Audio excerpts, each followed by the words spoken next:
Hello student, आज हम लोग स्टार्ट करने जा रहे हैं क्लासिफिकेशन ऑफ ऑडिट। हाँ, और काफ़ी इंपॉर्टेंट चैप्टर है क्लासिफिकेशन ऑफ ऑडिट। इसको काफ़ी ध्यान से आप लोग पढ़िएगा, क्योंकि एग्जाम में काफ़ी क्वेश्चन, कई बार क्वेश्चन इस चैप्टर से आ चुका है, सॉरी इस टॉपिक से आ चुका है। हाँ, तो ये सबसे पहले हम लोग देखते हैं क्लासिफिकेशन ऑफ ऑडिट। हाँ, तो हम दो तरीका से क्लासीफाई करते हैं ऑडिट को।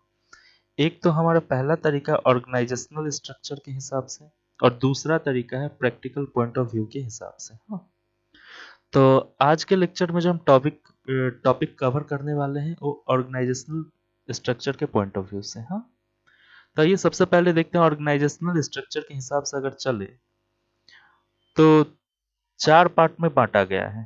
पहला है स्टैट्यूटरी ऑडिट, दूसरा है प्राइवेट ऑडिट, और तीसरा है गवर्नमेंट ऑडिट, चौथा है इंटरनल ऑडिट। हाँ, इसके बाद में अगर हम बात करें स्टैट्यूटरी ऑडिट के अंदर कौन कौन सा ऑडिट आता है, तो ध्यान दीजिएगा, स्टैट्यूटरी ऑडिट के अंदर आने वाला ऑडिट जो है वो होता है बाबू, सबसे पहले तो देखो कंपनी ऑडिट, फिर ध्यान देते हैं ऑडिट ऑफ ट्रस्ट, फिर ऑडिट ऑफ अदर इंस्टीट्यूशन।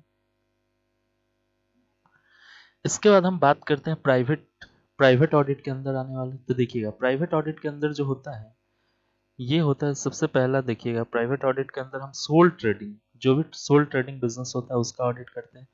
फिर हम करते हैं पार्टनरशिप का ऑडिट, समझ गए ना।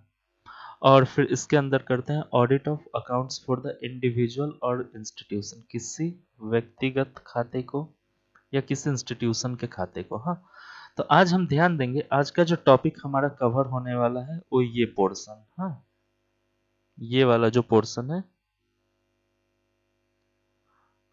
बस इतना हम लोग आज के टॉपिक में मतलब आज के लेक्चर में बस इतना कवर करेंगे। हाँ, उसके बाद जो है तुम्हारा प्रैक्टिकल पॉइंट ऑफ व्यू से ये लेक्चर हम लोग नेक्स्ट वीडियो में कवर करेंगे। हाँ, आइए तो सबसे पहले समझते हैं स्टैट्यूटरी ऑडिट क्या होता है।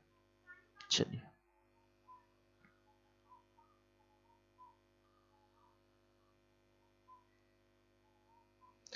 तो बाबू स्टैट्यूटरी का मतलब क्या होता है, देखिएगा लॉ।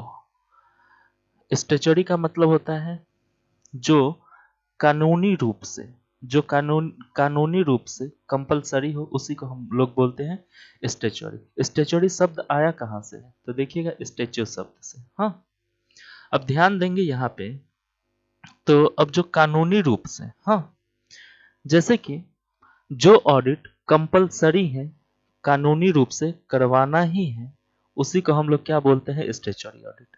तो प्रश्न ये आता है कि इंडिया में कौन सा एक्ट है जिसके अंतर्गत ऑडिट करवाना अनिवार्य है, तो देखिएगा ये बात लिखा हुआ है, ये कंपनी एक्ट है, कंपनी एक्ट 2013। कंपनी एक्ट 2000 के अंदर जो भी कंपनी आता है उसे ऑडिट करवाना कंपलसरी है। हाँ, उसी को हम लोग क्या कहते हैं, स्टैट्यूटरी ऑडिट।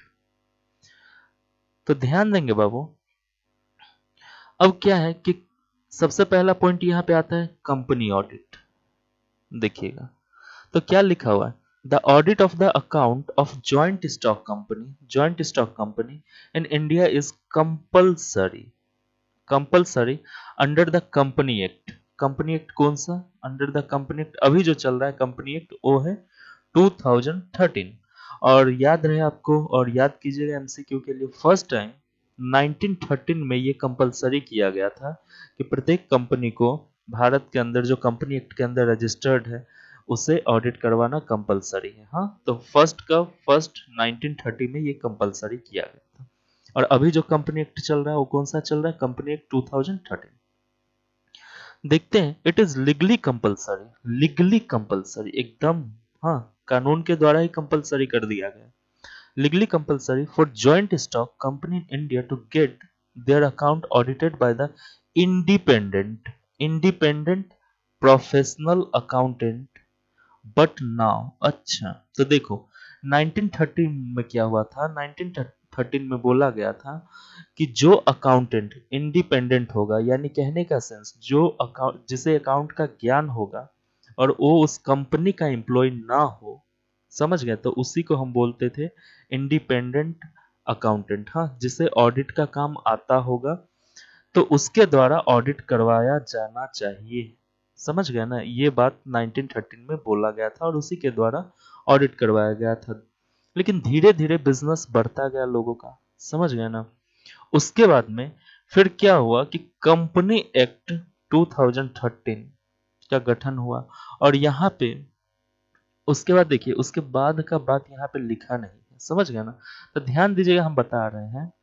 तो फिर क्या हुआ बाबू कि 1956 में, हाँ एक बार, 1956 कंपनी एक्ट 1956, अभी कंपनी एक्ट 2013 से पहले जो था, हाँ कंपनी एक्ट 2013 से पहले क्या था, कंपनी एक्ट 1956 था।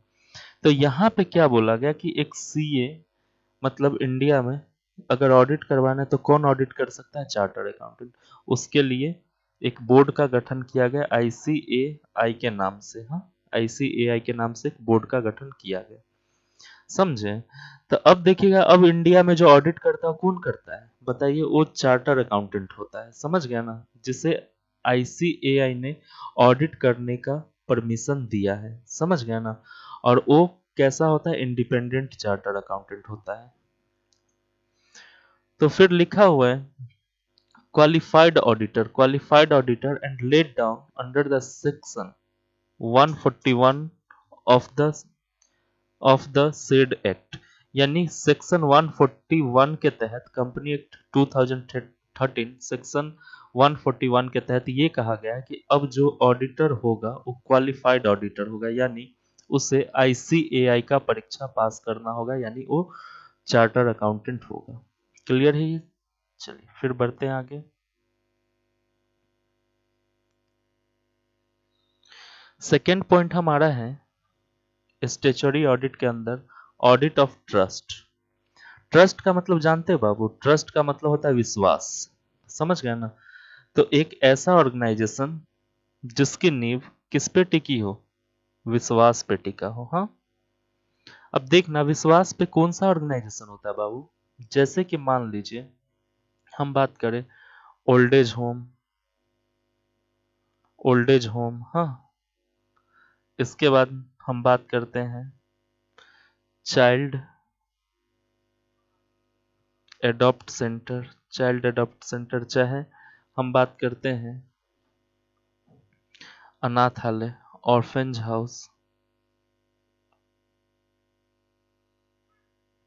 हाउस का बात करते हैं, हाँ। तो इसी प्रकार से कुल मिला के जो ट्रस्ट तो जानते हैं, हाँ। तो ट्रस्ट को हम लोग, ट्रस्ट का ऑडिट करना, तो देखिएगा ट्रस्ट क्या होता है, ट्रस्ट जो बनाया जाता है वो benefit of the weak, trust बनाया जाता है जो वीक, कमजोर किस्म के आदमी हैं, जिसके पास रुपया पैसा नहीं है, समझ गए ना, उनके लिए ट्रस्ट। जो हेल्पलेस है, हेल्पलेस पर्सन लाइक विडो, विधवा लोग, माइनर, हाँ किसी बच्चे का माता पिता नहीं रहता है, बच्चा बचपन में ही छोड़ के चला जाता है एक्सेट्रा, हाँ। तो उन सब लोगों के लिए ट्रस्ट बनाया जाता है। अब सपोज करो बाबू, अगर ध्यान दिया जाए तो मान लीजिए कि ये क्या है, एक ट्रस्ट है, ये क्या है, ये एक ट्रस्ट है। अब ट्रस्ट के बहुत सारे मेंबर्स भी होंगे जो ट्रस्ट को चलाते होंगे, तो बहुत सारे, मतलब मिनिमम 7 तो मेंबर होगा ही, उससे ज्यादा भी हो सकता है। और ये कुछ बाहरी लोग भी होंगे, हाँ, और ये कुछ बाहरी लोग भी होंगे, हाँ। और ये सपोज कीजिए ये है ट्रस्ट का फंड, हाँ। तो देखो ट्रस्ट के फंड में मेंबर भी कंट्रीब्यूशन करता होगा, और कुछ बाहरी लोग जो आता होगा उसके द्वारा भी ट्रस्ट में डोनेशन दिया जाता होगा। अब ध्यान दो, तो यहाँ पे जो पैसा इकट्ठा होता है, पैसा जो इकट्ठा होता है उसका हिसाब किताब, क्योंकि देखो उसका हिसाब किताब सही से हो, क्योंकि ये यहाँ पे जो भी पैसा सब विश्वास पर डाला गया है। अब मान लो ये पैसा से कोई मेंबर अगर अपना घर बना ले, अपने लिए कार खरीदे या कुछ भी हो, तो ये क्या है, ये जो ट्रस्ट है, इस ट्रस्ट के साथ धोखाधड़ी हुआ। क्योंकि ट्रस्ट में लोग क्यों कंट्रीब्यूट करता है, ताकि वहां से हेल्पलेस, वीक, विडो, माइनर, इस सब लोगों का हेल्प हो, इसीलिए लोग कंट्रीब्यूट करता है ट्रस्ट के अंदर। अगर उस पैसे का मिसयूज किया जा रहा है तो कहीं ना कहीं ट्रस्ट एक्ट का उल्लंघन किया जा रहा है, समझ गए ना। तो इसी बात को पुष्टि करने के लिए, इसी बात की जांच पड़ताल करने के लिए प्रत्येक ईयर क्या किया जाता है, ट्रस्ट का जो भी अकाउंट्स होता है, ट्रस्ट का जो भी फंड होता है, ट्रस्ट का जो भी अकाउंट होता है, उसे हम लोग ऑडिट करवाते हैं। और ऑडिट किसके द्वारा करवाते हैं बाबू? इंडिपेंडेंट चार्टर अकाउंटेंट के द्वारा, इंडिपेंडेंट ऑडिटर के द्वारा। हाँ, जो ऑडिटर सीए होता है उसके द्वारा। समझ में आया? ताकि इसके अंदर जो भी कंट्रीब्यूटेड फंड है, लोगों ने दिया है, मेंबर ने दिया, उस फंड का मिसयूज ना हो, उस फंड का दुरुपयोग ना हो, इसके लिए इसे ऑडिट करवाना भारत में कंपलसरी है। हाँ, ट्रस्ट का ऑडिट करवाना क्या है, इंडिया में कंपलसरी है। आइए फिर देखते हैं, यहाँ पे कुछ एग्जाम्पल भी दिया गया है।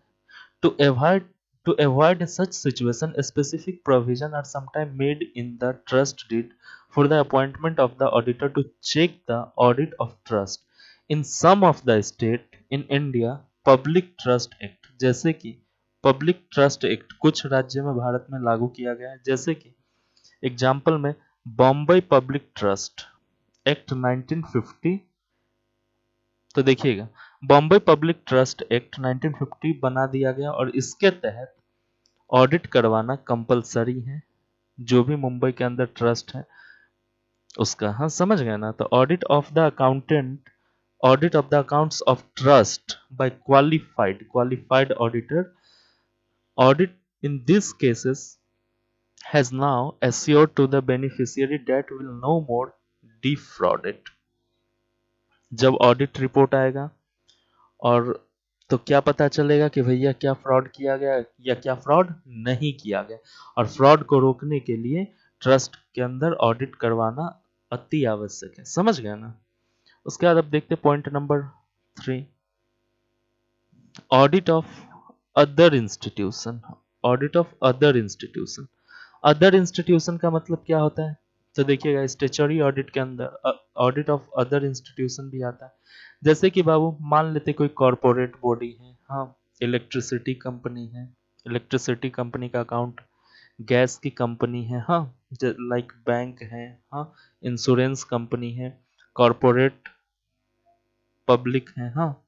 तो ये सब जो भी कंपनी है जो हमारे देश के कानून के द्वारा, देखिएगा इन सब जिससे हम लोग स्टेट एक स्पेशल एक्ट के, ध्यान दीजिएगा, इस एक स्पेशल एक्ट के तहत जिन जिन कंपनी को बनाते हैं उन सब पे क्या होता है, एक स्टेचुटरी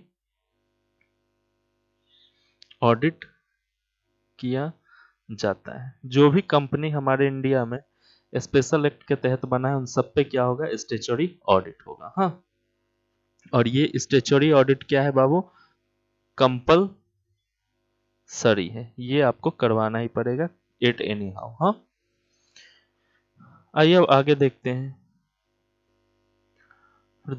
हाँ, लिखा हुआ है the audit of cooperative society is conducted by the cooperative department of the state government और by the registrar of cooperative society as the case में भी अंडर सेक्शन, देखिएगा कोऑपरेटिव सोसाइटी को अंडर सेक्शन 17 और कोऑपरेटिव सोसाइटी एक्ट 1912 के तहत audit करवाना अनिवार्य है। समझ गए ना?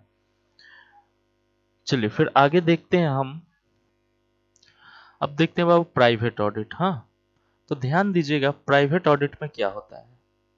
तो प्राइवेट ऑडिट का मतलब एक ऐसा ऑडिट होता है, देखिएगा, जहां पे कोई कंपलसरी नहीं होता है। समझ गए ना? प्राइवेट इंस्टीट्यूशन अगर चाहे तो खुद से ऑडिटर हायर करके, हाँ, ऑडिट करवा सकता है। उसी को हम लोग क्या बोलते हैं, प्राइवेट ऑडिट।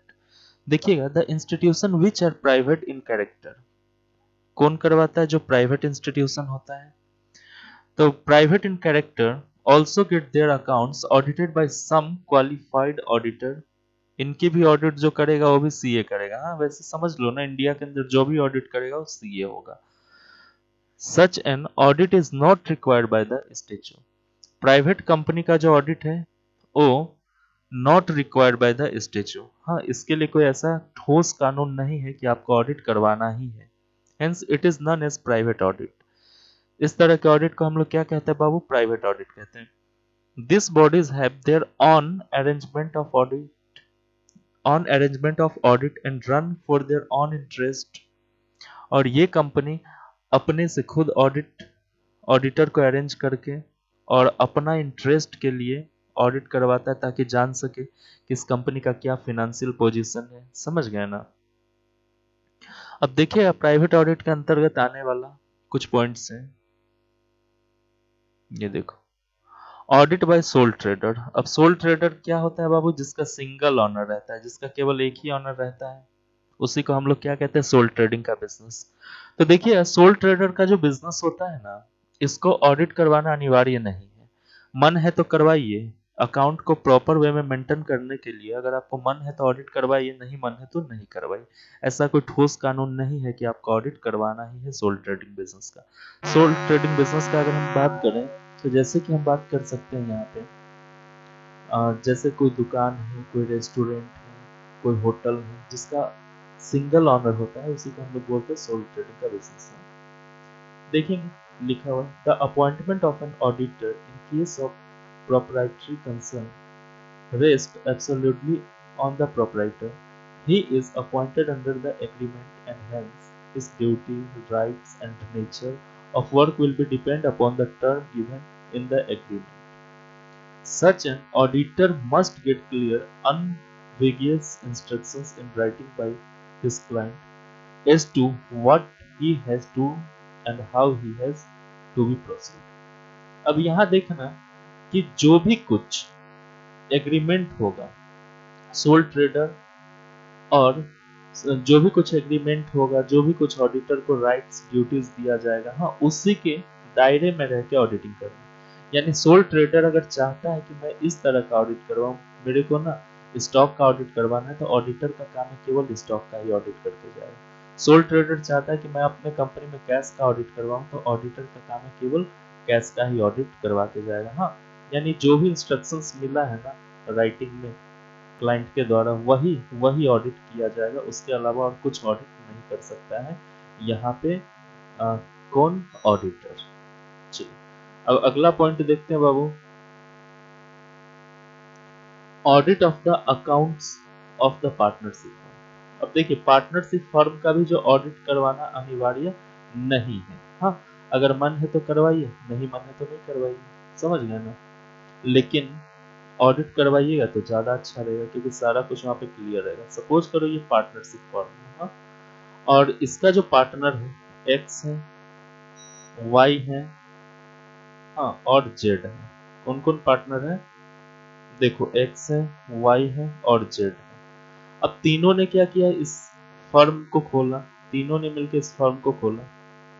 अब ध्यान दो, जेड को थोड़ा कम ज्ञान है बिजनेस के बारे में। अब जेड को लगता है कि भैया एक्स और वाई ने मिलके मेरे साथ चिट कर रखा है, चिट किया है। तो जेड क्या है? जेड को अगर मन करता है तो ये प्राइवेट ऑडिटर को बुला के, मतलब अलग से ऑडिटर को बुला के इस फर्म के बुक्स ऑफ अकाउंट को क्या कर सकता है? फर्म का जो बुक्स ऑफ अकाउंट होगा उसको ऑडिट करवा सकता है। दूसरी बात, अगर ये फर्म ऑडिट करवाता है तो ये फायदा होगा कि फर्म का जो भी कस्टमर, क्लाइंट जो भी है, या फर्म का जो भी क्रेडिटर है, इनको ट्रस्ट रहेगा, अच्छे तरीका से ट्रस्ट रहेगा इस फर्म के ऊपर। क्योंकि अगर फर्म का पूरा जो भी फाइल है, एक financial report audited bye charter accountant या ऑडिटर, उसके द्वारा अगर ऑडिटेड है, तो बाहरी लोग जो भी फर्म से जुड़ा हुआ है, जो भी फर्म में इंटरेस्ट रख रहा है, ये सारे लोग फर्म पे आसानी से विश्वास कर सकते हैं। समझे? फिर अगला पॉइंट हम लोग देखते हैं। देखिए फिर क्या है नेक्स्ट पॉइंट। हाँ, प्राइवेट ऑडिट के अंदर देखो, audits of accounts of other individual and other institution. हाँ, तो अब ध्यान दीजिएगा, वैसे लोग भी ऑडिट करवा सकते हैं जो बड़े लेवल का रेंट कलेक्टर है, जो बहुत ज्यादा रेंट पे अपना रियल एस्टेट को लगाता है। समझ गए ना? जैसे कि बिल्डिंग लगाता है, बड़े बड़े होटल रेंट पे लगाता है, तो इनके पास काफी मात्रा में रेंट से कलेक्ट होता है अमाउंट।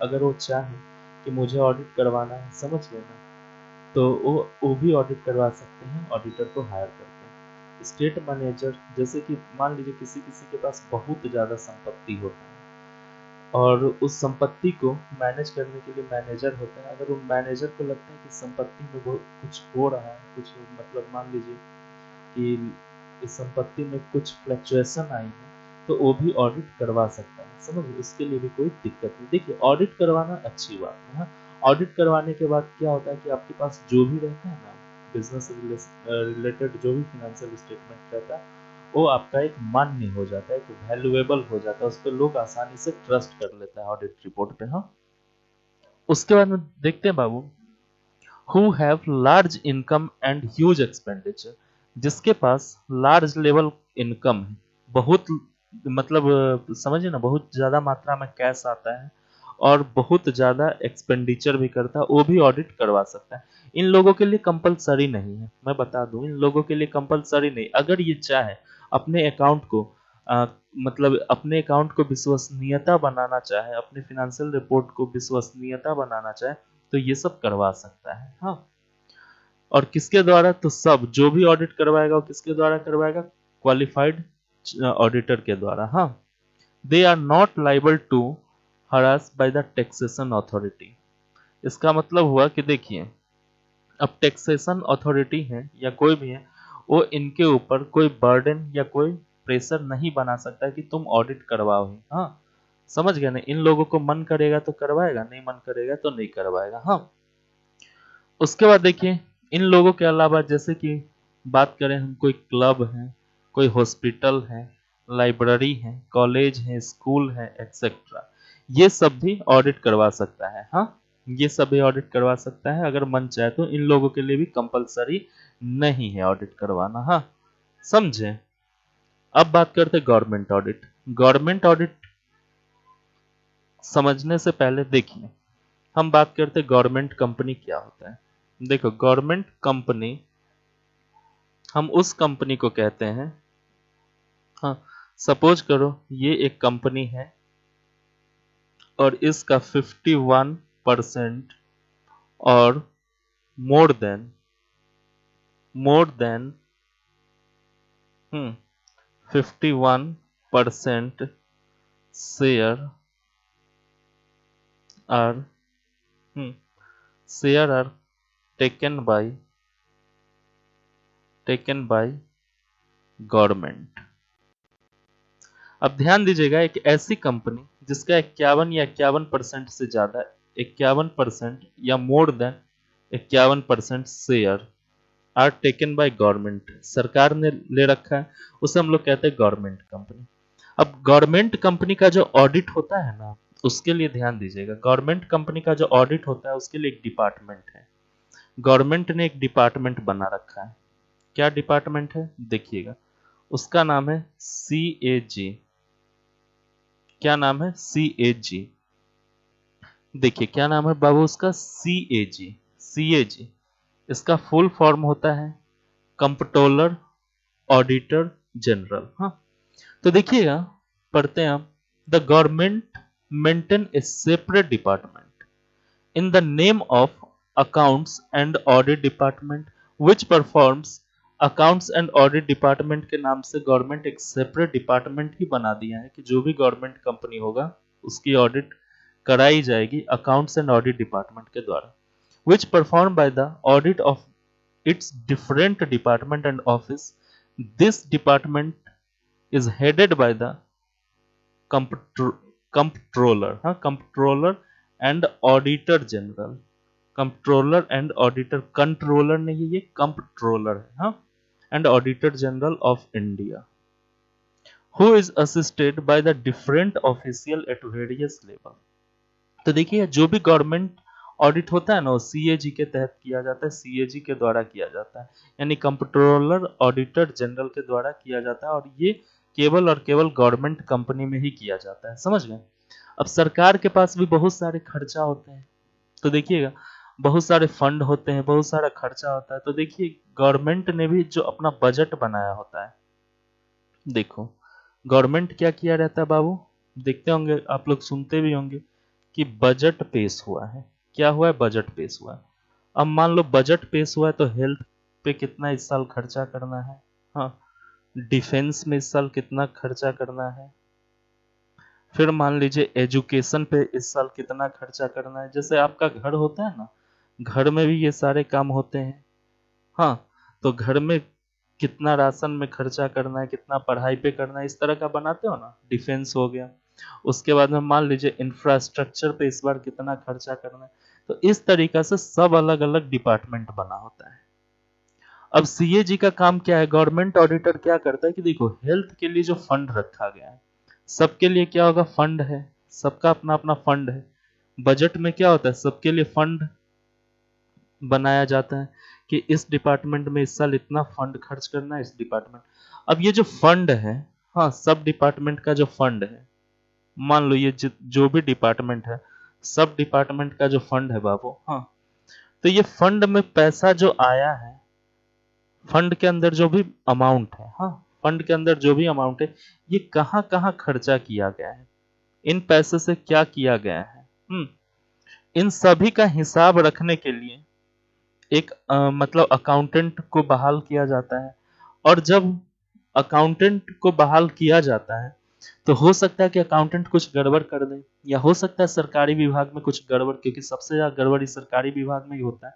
तो इसीलिए सीएजी के तहत, कंट्रोलर ऑडिटर जनरल के तहत क्या होता है कि ये जो भी गवर्नमेंट का डिपार्टमेंट होता है ना बाबू, ये जो भी गवर्नमेंट का डिपार्टमेंट होता है ना, उसको क्या करवाया जाता है, एक ऑडिट किया जाता है, फिनेंशियल ऑडिट किया जाता है कि जो भी फंड के नाम पे, हेल्थ के नाम पे जो पैसा इस बार सरकार सेट असाइड किया है अपने बजट में, क्या ये फंड प्रॉपर यूज हो रहा है, प्रॉपर तरीका से यूज हो रहा है, या किसी नेता के घर जा रहा है ये पैसा, या कहाँ पे मिस यूज किया जा रहा है, इन सभी को रिकॉर्ड करने के लिए गवर्नमेंट ऑडिट कराई जाती है। हाँ, चलिए फिर आगे देखते हैं internal audit.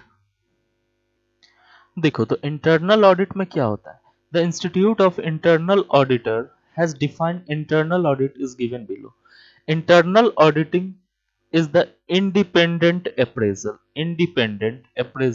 activity within organization for the review of the accounting, financial and other operations is basis of the protective and constructive protect, protective and constructive service to the management। देखो सबसे पहले समझते हैं कि इंटरनल ऑडिट में क्या है। देखिए जैसे ये कंपनी है, हाँ, अब ये कंपनी बहुत बड़ी कंपनी है, ये कंपनी क्या है, बहुत बड़ी कंपनी है, यहाँ पे बहुत ज्यादा ट्रांजेक्शन, बहुत ज्यादा कैश का लेन देन होता है, बहुत सारे मल्टीपल डिपार्टमेंट है। हाँ, तो अब ये क्या करता है कि ये परमानेंट ऑडिटर को रख लेता है। क्या करता है बाबू, परमानेंट ऑडिटर को रख लेता है, इसको एज ए सैलरीड एम्प्लॉय रख लेता है। समझ गए ना, ये कोई बाहरी व्यक्ति नहीं होता, ये इंटरनल व्यक्ति होता है, और ये सीए का एग्जाम क्वालिफाइड होता है। अब इसको जॉब पे दे दिया, अब ये बंदा को एकदम स्वतंत्र रूप से काम करना है कंपनी में। हाँ, किसी मैनेजमेंट के प्रेशर में इसको काम नहीं करना है। वैसे रियलिटी में क्या होता है, ये तो मैनेजमेंट के अंदर ही काम करता है, लेकिन मतलब ऐसा कहा जाता है कि इसे पूरा इंडिपेंडेंट होके काम करना है। अब काम क्या करना है, तो ये कंपनी का जो भी फिनेंशियल हो रहा है, मतलब फिनेंशियल रिपोर्ट बन रहा है, अकाउंटिंग हो रहा है, इन सभी चीजों के बीच अगर कोई गड़बड़ी हो रहा है या कुछ हो रहा है, अकाउंटेंट तो क्या है, जो भी अकाउंटेंट होगा तो बना के जा रहा है, बनाते जा रहा है। समझ गया ना। अब अकाउंटेंट ने जो भी अकाउंटिंग किया, उनको ये प्रत्येक दिन मतलब चेक करेगा, यानी इस हिसाब से चेक करता है। देखिए इस हिसाब से चेक करता है कि इसके अंदर अगर प्रत्येक दिन कोई गड़बड़ी हो रहा है या कुछ हो रहा है ना, तो ये उसको वहीं पे सॉर्ट आउट कर देगा, यानी प्रत्येक दिन बेसिस पे, डेली बेसिस पे उस गलती को सॉर्ट आउट किया जाएगा। इससे क्या होगा कि बाद में चल के जब कोई बाहरी ऑडिटर आएगा, तो बाहरी ऑडिटर जब आएगा ना, तो वो क्या करेगा, बाहरी ऑडिटर का काम आसान हो जाएगा इस कंपनी का ऑडिटिंग करने में। अब कभी कभी क्या होता है, ध्यान दीजिएगा कि ये ऑडिटर जो है, ये भी तो एक सैलरीड पर्सन है, कंपनी का ही काम कर रहा है, कंपनी के अंदर का है। तो कभी कभी ये क्या होता है कि मैनेजमेंट के प्रेशर में आके ये भी गलत डिसीजन लेने लगता है, ये भी क्या करता है, विंडो ड्रेसिंग करने लगता है। हाँ, गलत रिपोर्ट बनाने लगता है। हालांकि कंपनी एक्ट में ऐसा लिखा हुआ है कि इसे गलत नहीं करना है, समझ गए, क्योंकि ऑडिटर है, ऑडिटर मतलब स्वतंत्र व्यक्ति। हाँ, स्वतंत्रता के साथ इसे अकाउंटिंग करना है, लेकिन कभी कभी ये भी गलती कर देता है। समझे? तो अब आइए, इंटरनल ऑडिटर का मतलब आप समझ गए होंगे कि एक ऐसा बंदा होता है जो कंपनी का ही स्टाफ होता है, बट वो ऑडिटर होता है, सीए का एग्जाम क्वालिफाइड होता है, और उसका काम क्या होता है कि कंपनी के अंदर जो भी फिनेंशियल होता है रिपोर्ट या जो भी अकाउंटिंग होता है उसको, अगर उसके अंदर कोई गलती हुआ है तो उसको डेली बेसिस पे करेक्ट करना। समझे? तो it is a type of control, control करता है वो, किसी भी प्रकार की गलती हो या कुछ भी हो। तो control which function by measuring and evaluating the effectiveness of other types of control. It deals primarily accounting and financial matter, but it may also properly deal with the matter and operating nature. अब company जो चलता है उसको क्या बोलते हैं? Operating. तो ये क्या है कि कंपनी को चलने में, मतलब स्मूथली फंक्शन करने में काफी ज्यादा हेल्प करता है इंटरनल ऑडिट, क्योंकि कंपनी के अंदर जो भी कुछ खामियां हो रहा है फिनेंस संबंधित या किसी भी संबंधित, तो उन चीजों को टाइम रहते पता लगा लेता है इंटरनल ऑडिटर, और उस गलती को ठीक करके क्या करता है, फिर प्रॉपर तरीके से कंपनी को चलाता है या चलने के लिए एडवाइस देता है मैनेजमेंट को। समझ गए? इससे क्या होता है कि कंपनी का जो रनिंग होता है वो स्मूथली रूप में होता है। ध्यान देंगे अब थोड़ा सा यहाँ पे, इट इज नाउ मैंडेटरी, ये अब मैंडेटरी हो गया है फॉर ऑल लिस्टेड कंपनी, सभी लिस्टेड कंपनी के लिए, and some classes of unlisted, और कुछ अनलिस्टेड एंड प्राइवेट कंपनी के लिए, to appoint internal auditor, section 138 and rules made under the company act 2013। तो अब देखिएगा, कंपनी एक्ट 2013 सेक्शन 138 के तहत भारत में जितने भी लिस्टेड कंपनी है उसे तो इंटरनल ऑडिटर रखना ही रखना है, साथ साथ कुछ अनलिस्टेड कंपनी और कुछ प्राइवेट कंपनी को भी इंटरनल ऑडिटर रखना है, ऐसा मैंडेटरी कर दिया गया है। चलिए फिर ठीक है बाबू, देखिए और पढ़िएगा, यही सब लिखा हुआ है, इन चीजों को पढ़ लीजिएगा स्क्रीनशॉट लेके, यही लिखा हुआ। ठीक है, वीडियो पसंद आया होगा तो लाइक सब्सक्राइब जरूर कीजिएगा, और मिलते हैं हम आपसे फिर नेक्स्ट वीडियो में। हाँ चलो, तब तक के लिए बाय, ध्यान से पढ़िए, ध्यान से रहिए।